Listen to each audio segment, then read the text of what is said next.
जी हाँ दोस्तों, पवन सिंह और सनी लियोन का नया सॉन्ग आ चुका है। जी हाँ दोस्तों, आप लोग सही सुने हैं। भोजपुरी के रिलेटेड जानकारी के लिए हमारे चैनल पर पहली बार आए तो दिल से लाइक और चैनल को सब्सक्राइब जरूर करें।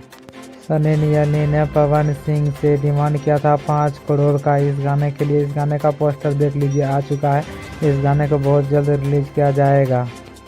जी हाँ दोस्तों, आप लोग सही सुने हैं। इस गाने का शूटिंग अभी बम्बई में चल रहा है ताड़ाम-तोड़। बहुत जल्द इस गाने का रिलीज कर दिया जाएगा। बोल रहा है कि 26 जनवरी को इस गाने को शूटिंग कर दिया जाएगा। गाना को रिलीज कर दिया जाएगा वीकेटी म्यूजिक के लिए पटना से।